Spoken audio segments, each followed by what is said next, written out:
Hi, my name is Jake. I'm a member of YDSA's National Coordinating Committee, which is YDSA's highest democratically elected leadership body. And today I'm going to be going over the chapter application to become an official YDSA chapter. So this is an important part, likely the last step in the process to becoming an official chapter. And it's a pretty lengthy application, so we want to make sure that everyone understands what the National Coordinating Committee is expecting of prospective chapters, and answer any questions that you might have throughout this process.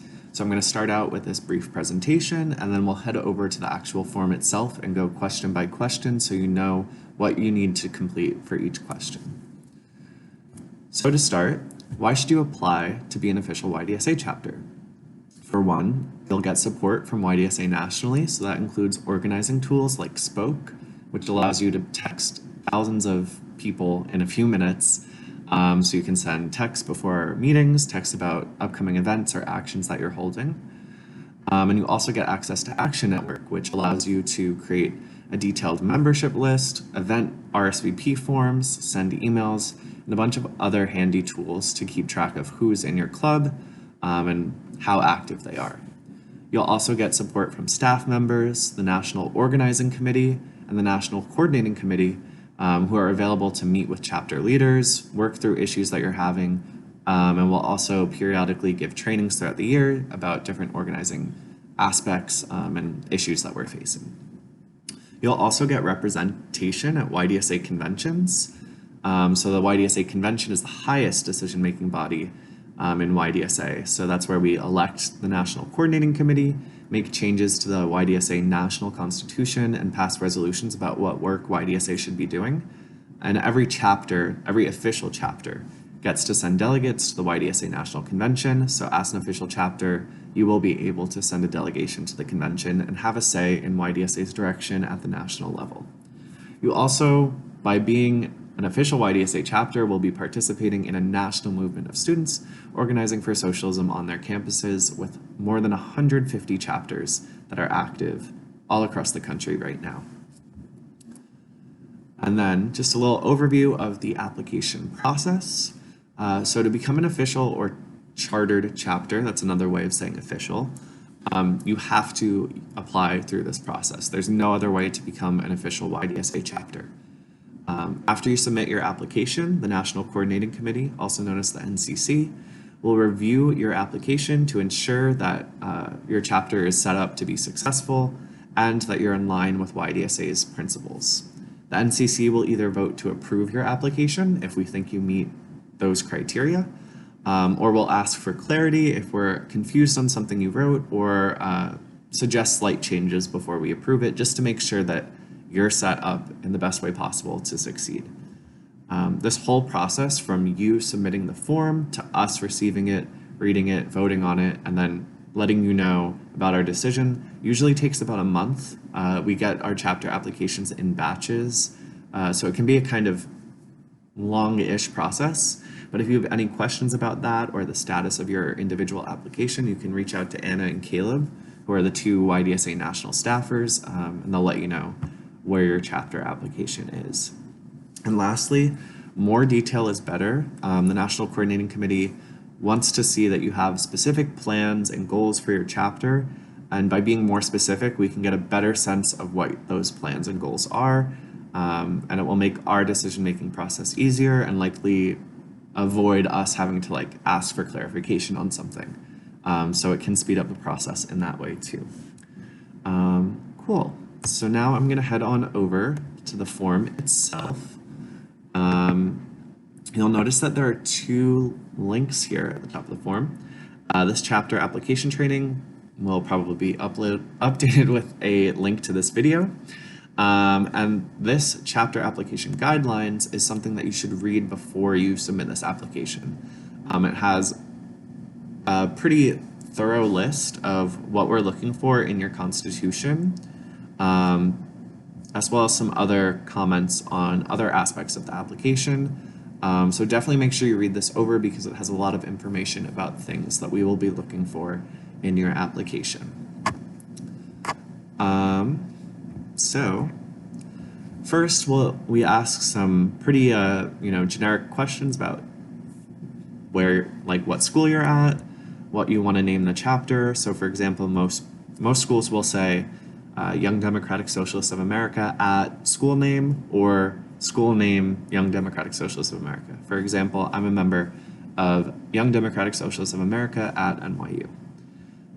Then you'll say what city your campus is in, what state your campus is in, indicate if your school is public or private, indicate whether your school is a middle school, high school, four-year college, community college, trade school, or some other type of school.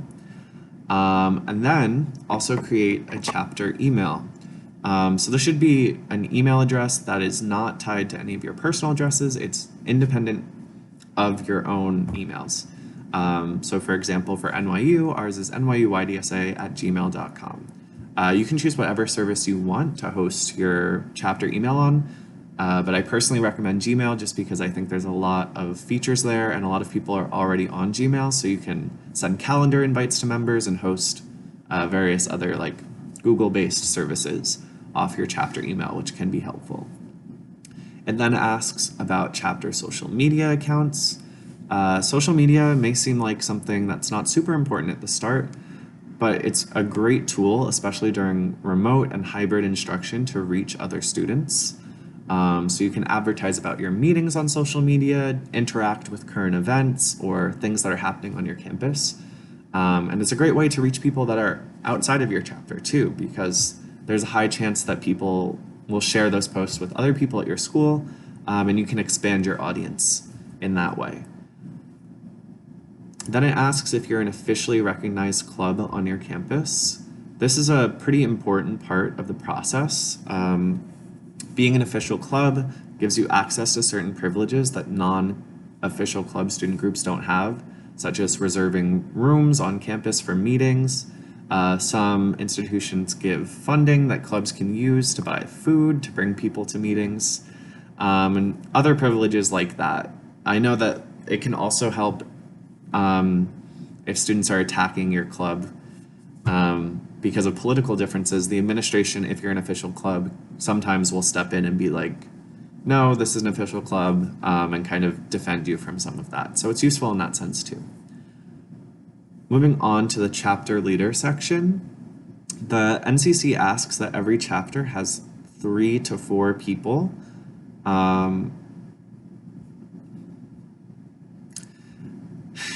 Moving on to the chapter leader section, the NCC asks that you have 4 chapter leaders at the time of your application. Ideally, these people are democratically elected, though it can be a little confusing to hold an election when your membership list is so low at the start of your organizing.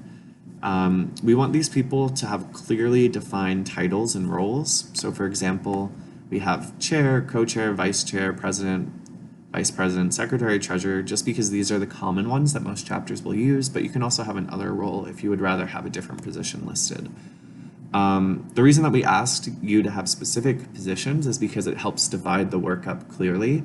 It becomes less of the person who has the most free time takes on all the work thing, and more of this person signed up for this position, so they're expected to carry out this work. It also helps you hold each other accountable because you know who is responsible for what from the start, and it's not something that's like sprung upon members.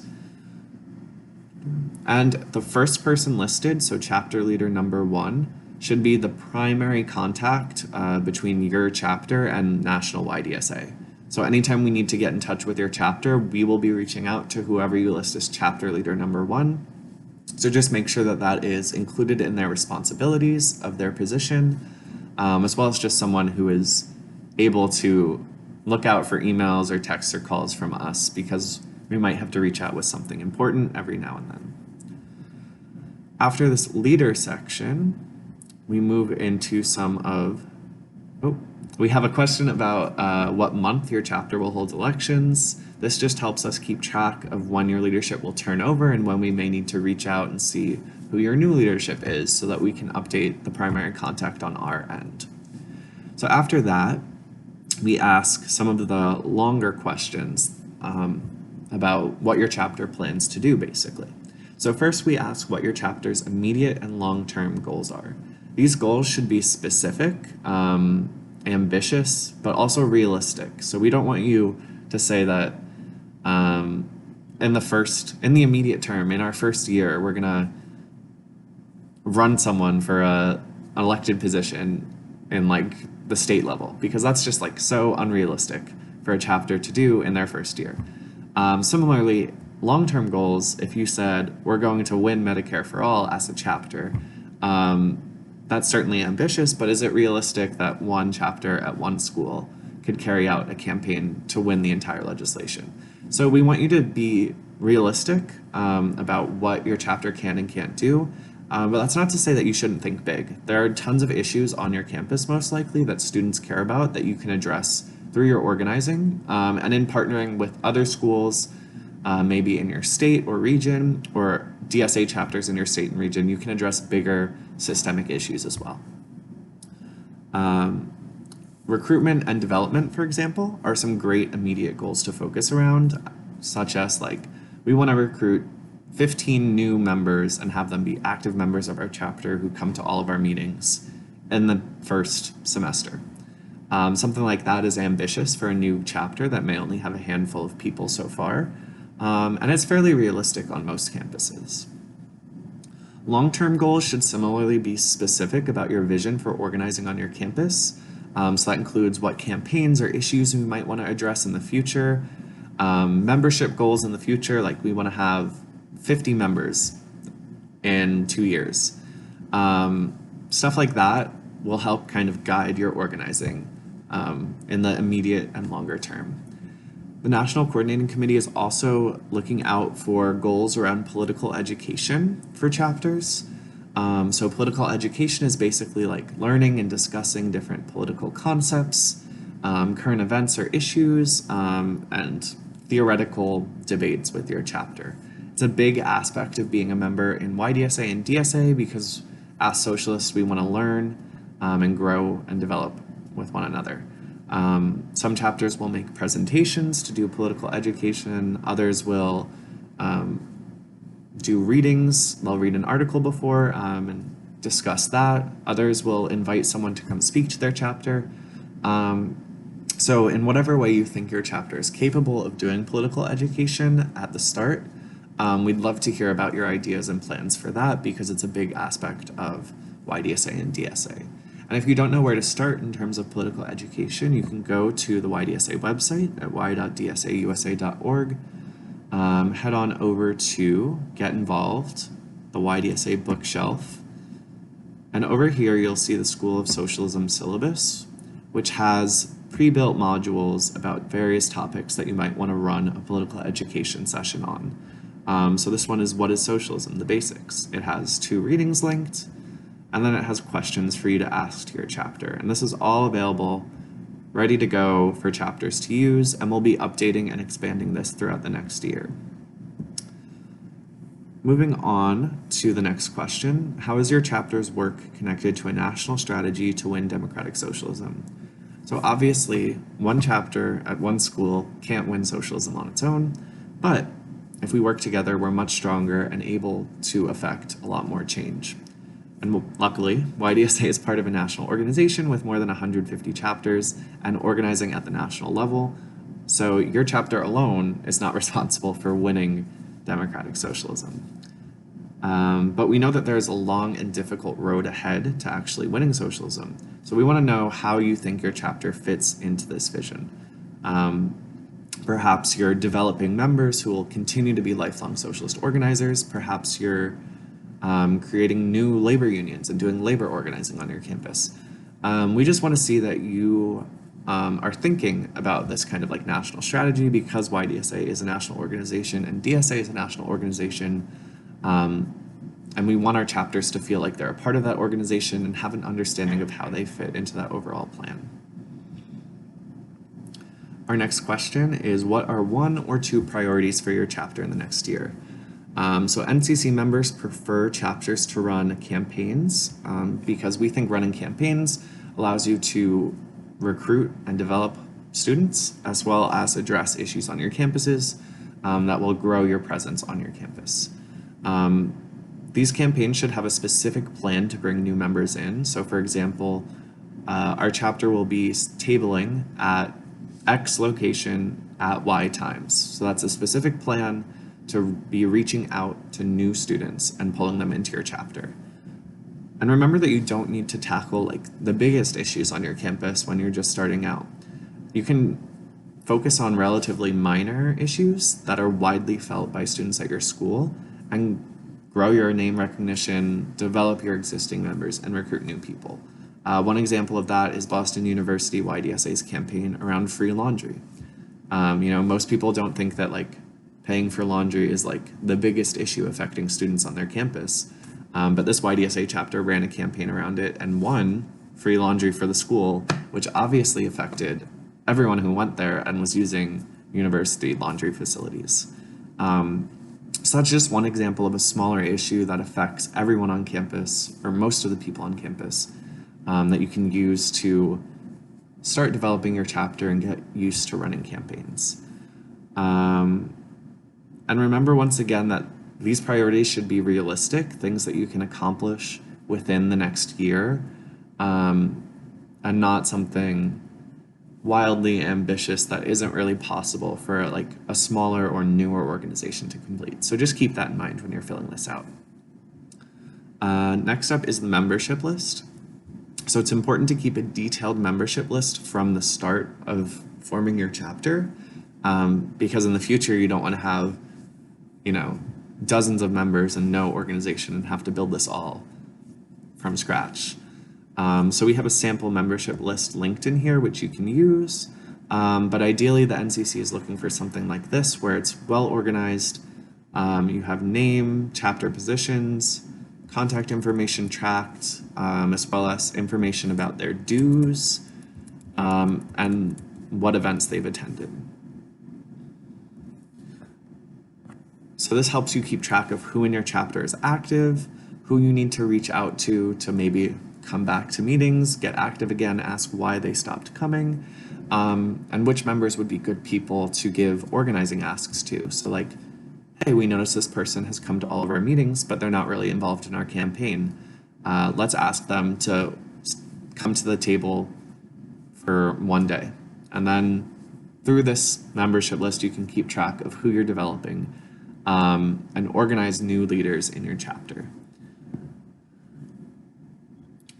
And it's recommended that all members are dues-paying DSA members, and you do need 3 dues-paying DSA members on your membership list in order to receive national recognition. We'll talk a little bit more about membership in just a moment. So this next part is about your chapter constitution or bylaws. You'll notice here that we've linked a sample constitution. Most chapters use this constitution, pretty much they copy paste it and then make slight edits to it. So feel free to do that. It makes it a lot easier for you. And you'll also note here that you want to, when uploading this constitution, make a copy of it. So don't share us on your actual constitution, share us on a copy so that we can comment on it and not affect your own constitution. And also make sure you share it with all of the emails that are listed here. That way we can access it and read it while we're approving your application. So just some things to note, your chapter constitution is the most important document of your chapter. It's something that all of your members agree and abide by.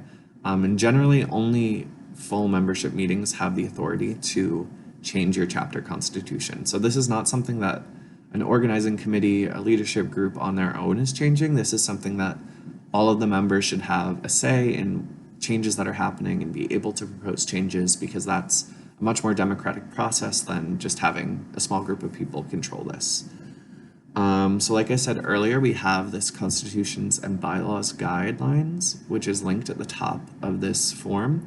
Make sure that you read this over beforehand, because this is really important and includes a lot of stuff that we'll be looking for in your constitution. Specifically, some of the things to focus on in your constitution is having clear membership requirements for your chapter. So think of membership requirements as who should be eligible to vote in our chapter and why. So maybe you want someone to be eligible to vote if they've paid dues to YDSA. That's a good way of assuring that only people who are active in the chapter are voting, and it's not just like any random person who comes to the meeting and may want to disrupt it or affect your meeting in some way. So just think of a good way to define who is a member in our chapter. That way it'll avoid potential issues with confusion at meetings and votes and everything like that. So that's one thing we're looking out for. We're also looking out for a grievance policy in your constitution. So the NCC is working on creating a sample grievance policy right now, but until that's done, we want you to have a process for dealing with any bullying or harassment that may come up in your chapter, and ideally dealing with this in a private way that doesn't involve disclosing this information to your full chapter, just to protect the privacy of any victims in the situation. And ideally, it will also include a way to address incidents that have happened without revealing all this information. So the ability to remove someone from the chapter or censure someone, something like that, should be part of this grievance policy that ideally protects the victim and does not share this information with the full chapter membership.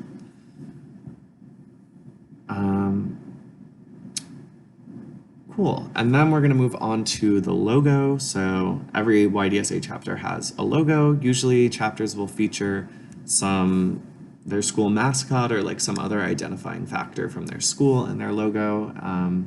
You can just look up YDSA chapters on social media like Twitter and find some examples there, or go to the YDSA website and hit get involved, find a chapter. And you can see all of the chapters listed here with their logos. So you'll just be uploading that to this form. And then we also ask which YDSA national committees you might be interested in getting involved in. So these committees exist at the national level and support various projects that we voted to do at the National Convention in summer 2021. So we have a National Labor Committee, a National Organizing Committee and its subcommittees, and then a Political Education Committee and its subcommittees. So if any of your members are interested in getting involved in any of those committees, make sure you note that there, and we'll reach out about ways to get involved. And then lastly, if you have any comments or questions, feel free to leave them here and we'll get back to you as soon as we can. So, in closing, chapter applications take time to complete, especially because we're looking for specific answers and we want as much detail as possible. So make sure that you take your time, you're not rushing this, and make sure that you're dividing the work as well. It shouldn't all fall on one person to complete this application because it's talking about things that will affect your entire chapter. So you should all be dividing this work and discussing these answers with one another. If you have any questions about the chapter application process, you can reach out to our two YDSA staffers, Anna and Caleb. And of course, we are so excited to review your applications and want you to grow your chapter over the next year. As I said, YDSA is a national movement and we're stronger when we have even more chapters than we already do. So we're really excited to have your chapter join us. Thank you.